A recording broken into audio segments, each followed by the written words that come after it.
H-1B ವೀಸಾದ ವಾರ್ಷಿಕ ಶುಲ್ಕ ಹೆಚ್ಚಳ ಮತ್ತು ಕಠಿಣ ನಿಯಮಗಳ ಬಗ್ಗೆ ಅಮೆರಿಕ ಅಧ್ಯಕ್ಷ ಡೊನಾಲ್ಡ್ ಟ್ರಂಪ್ ಕೈಗೊಂಡಿರುವ ಕ್ರಮಗಳಿಗೆ ಭಾರತ ಸರ್ಕಾರ ಸಮತೋಲಿತ ಪ್ರತಿಕ್ರಿಯೆಯನ್ನು ನೀಡಿದೆ. ಈ ಕ್ರಮವು ಎರಡೂ ದೇಶಗಳ ಆರ್ಥಿಕ ಹಿತಾಸಕ್ತಿಗಳ ಮೇಲೆ ಪರಿಣಾಮ ಬೀರುತ್ತದೆ ಎಂದು ವಿದೇಶಾಂಗ ಸಚಿವಾಲಯ ಕಳವಳ ವ್ಯಕ್ತಪಡಿಸಿದೆ.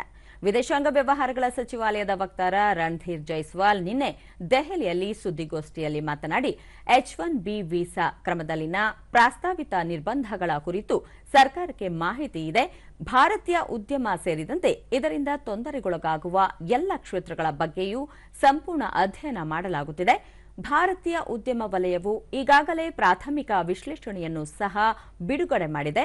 ಇದು ವೀಸಾ ಕಾರ್ಯಕ್ರಮದ ಬಗ್ಗೆ ಇರುವ ತಪ್ಪು ಕಲ್ಪನೆಗಳನ್ನು ಪರಿಹರಿಸಲಿದೆ ಎಂದು ವಿಶ್ವಾಸ ವ್ಯಕ್ತಪಡಿಸಿದರು.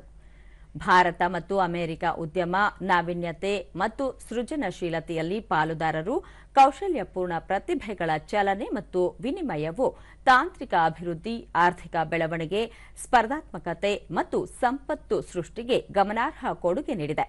ಉಭಯ ದೇಶಗಳ ನಡುವಿನ ಸಂಬಂಧಗಳ ವೃದ್ಧಿ ಸೇರಿದಂತೆ ಪರಸ್ಪರ ಪ್ರಯೋಜನಗಳ ಆಧಾರದ ಮೇಲೆ ನೀತಿ ನಿರೂಪಕರು ಮೌಲ್ಯಮಾಪನ ಮಾಡಲಿದ್ದಾರೆ ಎಂದು ಜೈಸ್ವಾಲ್ ಹೇಳಿದರು.